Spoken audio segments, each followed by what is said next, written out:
Hi, are you an Amazon Prime member? Do you have 5 minutes? Then you could support us with $5 a month for free. Head to escapeartists.net/Twitch for a walkthrough.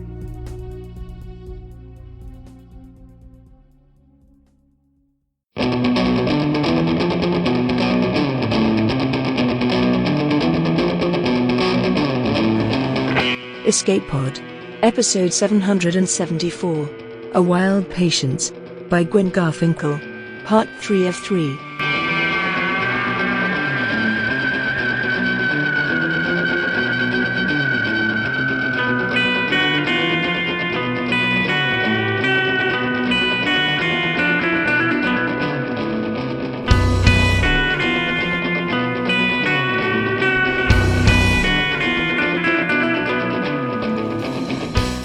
Hello, and welcome to Escape Pod, your weekly science fiction podcast. I'm Divya, your host for this episode. By the time you hear this, my first novel, Machine Hood, will be out in the wild. I am, needless to say, a little excited. Those of you who are regular listeners know that I have strong feelings about AI, so I'm particularly excited to share a 400-page novel about the subject. It's a fast-paced story full of biotech, labor conflicts, and family ties. Check it out if that sounds appealing to you. It's also award nomination season. All of us here at Escape Pod would love for you to consider our work from 2020 for the Nebula and Hugo Awards. Our original fiction is all eligible in the short story category, and you can find a full list of them on our website. Escape Pod itself is eligible for the Best Semi-Prozine category in the Hugos, and Mur and I are eligible for Best Editor of Short Fiction. We were deeply honored to make the Hugo ballot last year, and we thank you so much for your votes and your support. On to this week's story, the conclusion of A Wild Patience by Gwen Garfinkel, first published by Giganotosaurus in March 2020. Gwen Garfinkel lives in Los Angeles. Her collection of short fiction and poetry, People Change, was published in 2018 by Aqueduct Press. Her work has appeared in such publications as Uncanny, Strange Horizons, Apex, Not One of Us, Dreams and Nightmares, and The Cascadia Subduction Zone. Her debut novel, Can't Find My Way Home, is forthcoming from Aqueduct Press. Your narrator is New York Times best-selling author Alethea Contis. Alethea is a princess, storm chaser, and Saturday songwriter. Author of over 20 books and 40 short stories, Alethea is the recipient of the Jane Yolen Midlist Author Grant, the Scribe Award, the Garden State Teen Book Award, and two-time winner of the Gillette Burgess Children's Book Award. She has been twice nominated for both the Andre Norton Nebula and the Dragon Award. Alethea also narrates stories for multiple award-winning online magazines and contributes regular young adult book reviews to NPR. Born in Vermont, she currently resides on the Space Coast of Florida with her teddy bear, Charlie. In part 2 of our story, the robot mothers are no longer a secret within their town, and the fathers are not happy. The women have decided to leave town and form their own community. Gretchen and Jessica's mother has found their birth mother, and they've decided to seek her out. Now, get ready to look at your mother in a whole new way, because it's story time.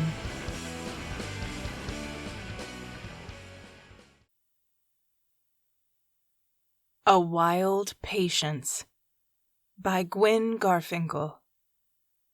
Narrated by Alethea Contis. Part 3. When Jessica got home that night, she and I talked for a long time, and we agreed we needed to speak to our birth mother before we made any decisions. Then Mom and Jessica and I talked some more. By the time Jessica and I went to bed, my voice was hoarse and Dad hadn't come home. The next day was Saturday. Dad still hadn't come home. That morning, Mom drove us in the station wagon to Santa Cruz. When we asked if she had told Dad what we were doing, Mom said, "I haven't spoken to him, and I'm not going to ask for his permission." Jessica and I wanted to get a look at our biological mom before we spoke to her, even though Mom had her phone number. Maybe that wasn't very considerate, but We wanted to keep whatever little control of the situation we had. It was a mild, sunny day, perfect for a road trip, but I couldn't relax and enjoy the ride, even though Mom was the best driver I knew, safest and most efficient, unlike Dad, who often drove too fast and erratically. The other robot moms I'd ridden with were good drivers too. Only now did it occur to me it was their programming. Jessica fiddled with the radio dial until she hit a station playing The Tide is High by Blondie, and she sang along loudly and goofily. Mom smiled in the rearview mirror as though she was certain everything was going to be all right. In Santa Cruz, we stopped at a diner for lunch, but I was too nervous to eat more than a few bites of my grilled cheese. Then we headed for the bookshop. Mina's Books was a sprawling one-story used bookstore, full of happily browsing customers. It was by far the largest bookshop I had ever been in, and I would have happily browsed too, if not for the reason we were here. Behind the counter, a guy with grizzled hair rapidly sorted through a box of books, occasionally pausing to examine a volume. Another guy rang up purchases at the register. There were some women in the store, but no one who seemed to work there. Classical music played quietly on the radio. We split up and explored the bookstore. I walked along the wall of fiction and literature, my eyes briefly resting on Cather, Chekhov, Colette, before scanning the place again for someone who might be my mother. A woman walked in and started chatting with the guy sorting books. She looked soft and round in a long flowered dress as she leaned on the counter. Her voice was low and a bit hoarse. She had brown hair and owlish glasses, and seemed like she might be the right age. I surreptitiously scoured her face for any family resemblance. Jessica came up to me, looked pointedly at the woman, and shook her head. "Are you sure?" I whispered, and she nodded. I let out a sigh. I wish we had photos of our biological mom, but Dad hadn't kept any. Not even photos of her with us as little kids. I headed deeper into the store and wandered through world history without taking in any of the book titles. Eventually, I met up with Mom in the feminist section. She had picked out several books. "This is a wonderful store," she said, smiling. "Any luck?" I shook my head. A big blonde cat meandered along the aisles. It headbutted my jeaned leg, and I knelt and scratched it between the ears. "Kitty," I murmured. The cat looked up at Mom and froze. Then it gave a low growl and bounded off. Suddenly I realized why we'd never been allowed a dog or a cat, and why none of our friends had one. We had goldfish. The truth of our lives kept revealing themselves in unexpected moments, making the ground feel unsteady beneath my feet. I got up and walked toward the front of the store. The same two guys were behind the counter. What if our biological mom didn't even come in today? Mom had her home address, but what if she was out of town? Maybe not calling first had been a mistake. A middle-aged woman I hadn't seen strode right past me. Had she come in through the back? She had brown hair with a little gray in it, and she wore jeans and a crisp white shirt with the sleeves rolled up. She went behind the counter and conferred with the guy sorting through the books. There was something familiar about her. Suddenly, I realized she looked like an older, lanky version of Jessica. Or was I imagining? I looked around wildly for my sister, but Jessica was already hurrying to my side. She grabbed my arm and nodded emphatically. "Really?" I whispered. "Look at her," Jessica whispered back, digging her fingers into my arm. The woman looked up and saw us. She gazed at us with a puzzled expression. Then her eyes widened and she grabbed onto the edge of the counter. The guy sorting books said something to her, but she didn't seem to hear him. "Come on," Jessica whispered, and we made our way toward the counter as if in slow motion. We stood before the woman in silence. "Jessie?" she asked. Then she scrutinized my face. "Gretchen, is that you?" "Hi," Jessica said in a small voice, at the same instant that I said, "It's me." The woman's face contorted with tears, and I realized I had never seen Mom cry, not once. How had I never noticed that? I didn't know how to handle this woman crying. It made me feel simultaneously like apologizing and like running out the door. She composed herself with visible effort, wiped her eyes, and walked out from behind the counter. I thought she was going to hug us, but she stopped short. Jessica let go of my arm and moved forward to give her a quick hug. Then I did the same, more because Jessica had than because I wanted to. It was almost like hugging a stranger, though the woman vibrated with emotion. She held me at arm's length and shook her head. "I can't believe it," she whispered. Customers were starting to stare, as was the book sorting guy. The woman slowly let go of me.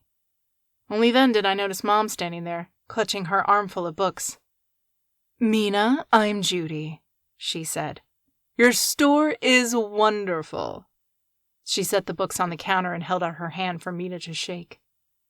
Our biological mother seemed loath to take her eyes off of us, as if we would disappear if she looked away for an instant. "And you are—" she asked Mom. "She's our stepmother," Jessica said. "Oh, you're Richard's wife?" she asked, giving Mom a brief, frosty handshake. "Not really," Mom said. "What does that mean?" Mina asked. "It's complicated," I said. Mina glanced around and noticed people were watching. "Come with me," she said, and led us into a back room that contained books, a desk, phone, typewriter, 3-ring binders, and other office supplies. If not for the circumstances, I would have been excited to see the inner workings of a bookstore. There were only 2 chairs, so we stood around awkwardly. "So you're not really Richard's wife?" Mina asked. "Does that mean you're getting a divorce?" "That wouldn't be necessary," Mom said. "I don't understand," Mina said. "Is it okay to tell her?" I asked Mom, and she nodded. "Tell me what?" Mina asked. "She's a robot," Jessica said. Mina looked from Jessica to me, to Mom, and back to Jessica. "Is that your nickname for your stepmother? That's not very nice." "No, she's literally a robot," I said. "Maybe you'd like to sit down," Mom said pleasantly. Mina sat down, and we filled her in. At first she kept asking if this was some kind of joke. Then she just listened, but kept cursing under her breath, mostly calling Dad a fucking asshole, which entertained me and Jessica. I'd never known Mom to swear. Another issue of her programming, probably. We told Mina everything, except for our idea about coming to live with her. "I need a drink," Mina said when we were done. We followed her pickup truck to her apartment building, a cheerful 2-story place painted light yellow. Mina's apartment had 1 bedroom, a spare room full of books. The whole place was full of books. A small bathroom, small kitchen, and largest living room. As far as I could tell, Mina lived alone. She made spaghetti and poured a glass of red wine for herself. We sat at the table between the kitchen and the living room. Mina asked me and Jessica about our lives, our school, our favorite subjects and hobbies. Mom mostly kept quiet and ate spaghetti, though I knew she couldn't be hungry. Everything felt awkward, like we were trying to bridge the impassable gap of years.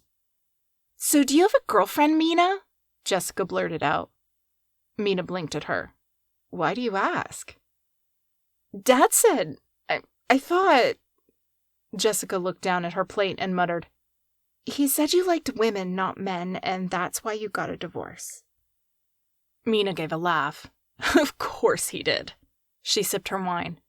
"For the record, Jessie, I like women and men. I also like being on my own. I just didn't like your father anymore. It was easier on his ego to believe I was a lesbian, and it served his purpose in custody court." I wound spaghetti around my fork and silently revised what I thought I knew about our biological mom. If she liked being on her own, did that mean she wouldn't want us to move in with her? "Speaking of custody arrangements," Mom said, and she looked at me and Jessica. My sister and I glanced at each other, then nodded at Mom, who continued. "The girls and I were wondering if you might like them to come live with you." Mina looked blank. I held my breath. Then Mina's face collapsed in tears again. "Of course I would," she managed to say. I would love that." Jessica and I cried a little too. Only then did I realize how much I'd wanted her to say yes, even though she mostly felt like a stranger. A cool stranger, though. A stranger I wanted to know much better. Mom and Mina strategized about how to get Dad to agree to let us move to Santa Cruz. They decided we should come to live with Mina at the beginning of summer, rather than leave school so near the end of the semester. Meanwhile, Mina said she would clear out the spare room for us. We'd have to share a bedroom, but we agreed that was better than staying with Dad. If we liked living with her, Mina said she'd find a bigger place. After dinner, I browsed the floor-to-ceiling bookshelves in the living room. So did Mom. There were a lot of novels and biographies. "So you like books, huh?" Mina asked me with a crooked smile, and I nodded. Jessica glanced at the shelves without much interest. Then she let out a gasp and cried, "Oh my God, I remember these!" She pulled out an old-looking hardcover of Ozma of Oz. There was a whole shelf of Oz books. We had read paperbacks of some Oz books when we were kids, but Mina had a lot more, all in slightly weathered hardcovers. Jessica paged through the book, poring over the illustrations. I wondered if she really remembered that exact copy from when she was little. She sure seemed to. "You can take it with you if you like," Mina said. "Thanks, Mina," Jessica whispered, holding the book to her chest. Soon it was time to go. Jessica and I hugged Mina goodbye. Then Mom hugged her, which seemed to take Mina aback at first.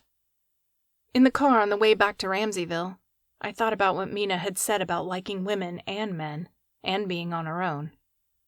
As far as I knew, I didn't like men or women. Maybe I just wasn't programmed for love and romance like Jessica was. I wasn't sure I would like being on my own either, though. When we got home that night, Dad rushed out in the hall.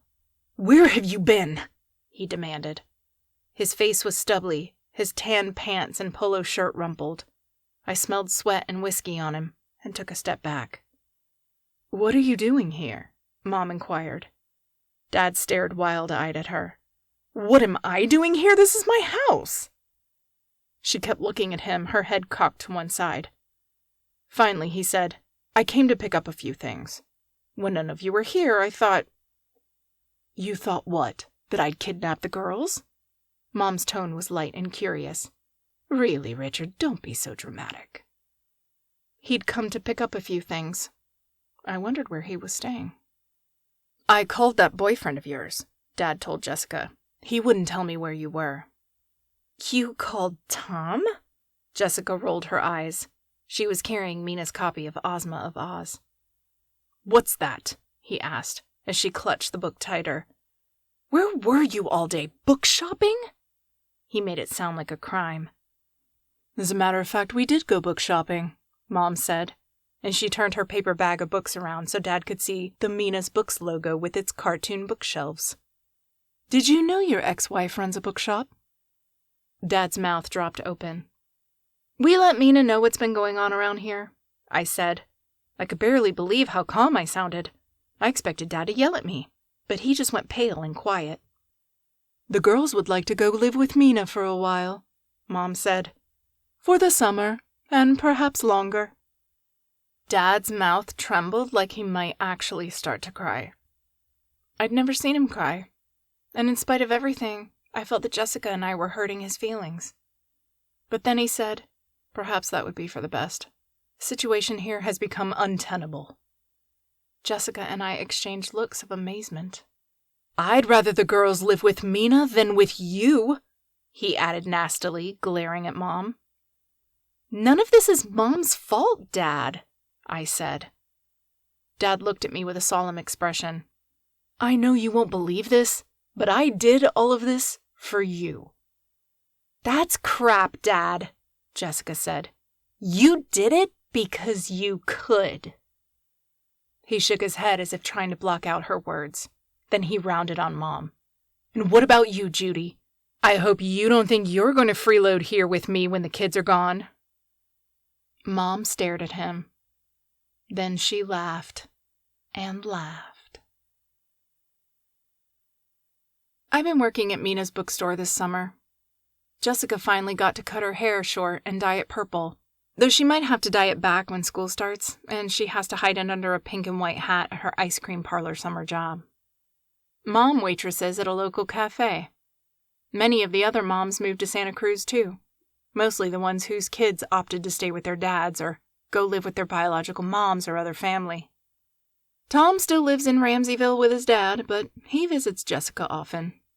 Mom rents a small house with Tom's mom, Lucy Jensen's mom, and Annie Powell.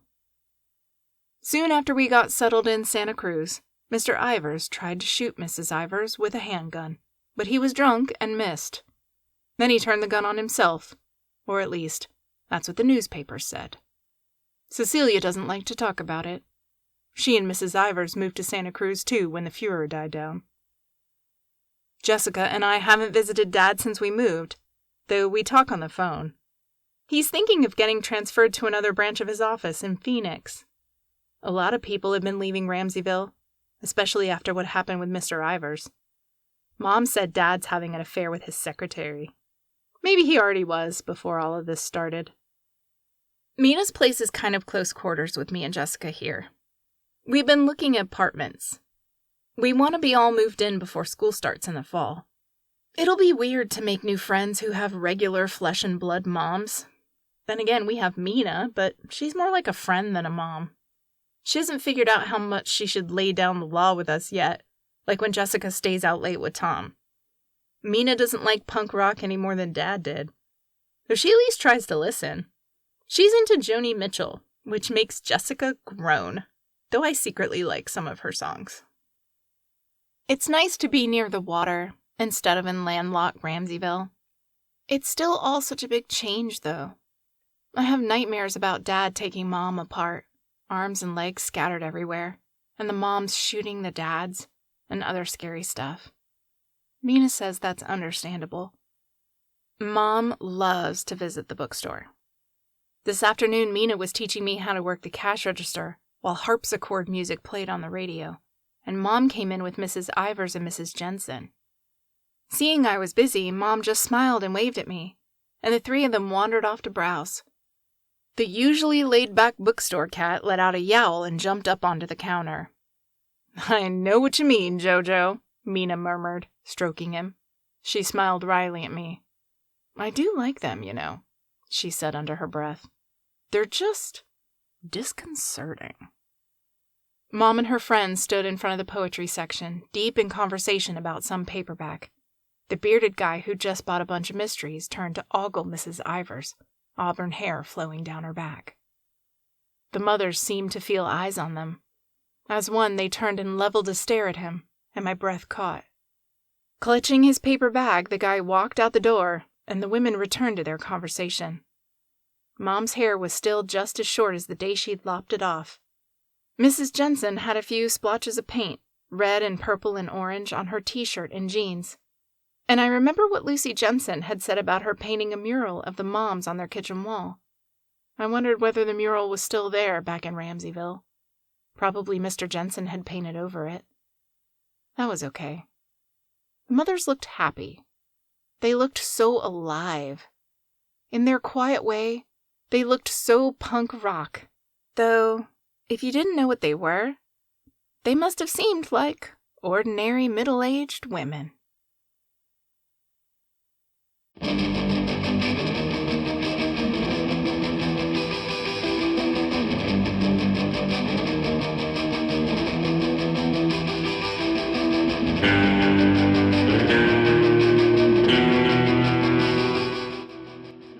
And that's our story.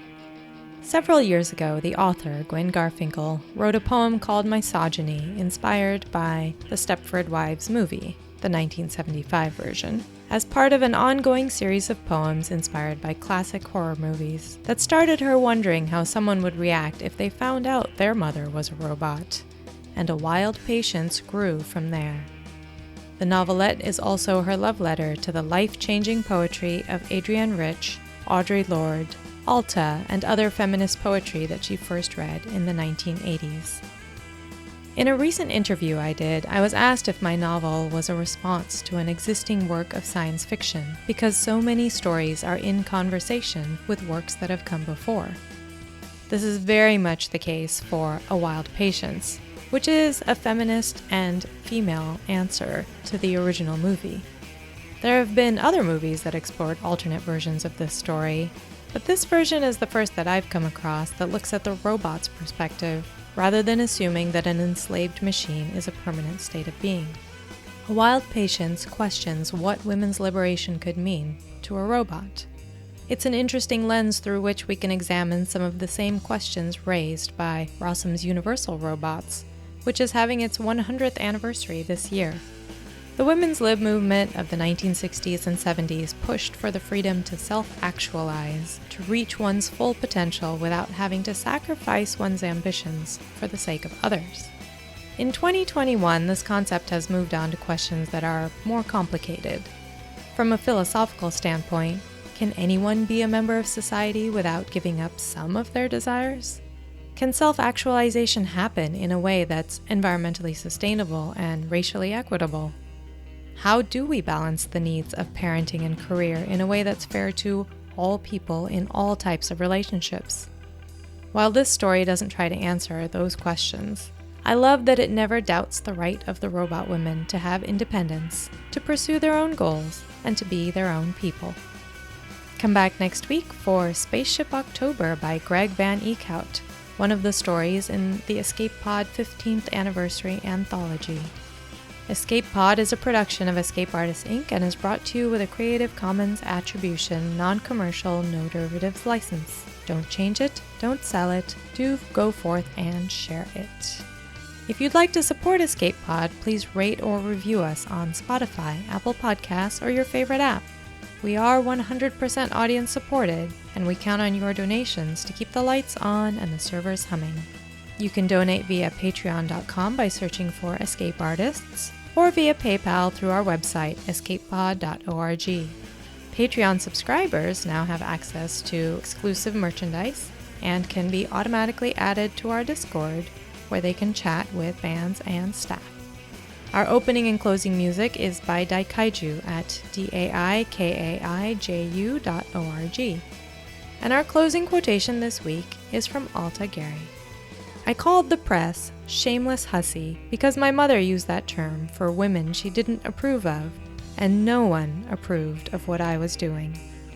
Thanks for joining us, and enjoy your adventures through time and space.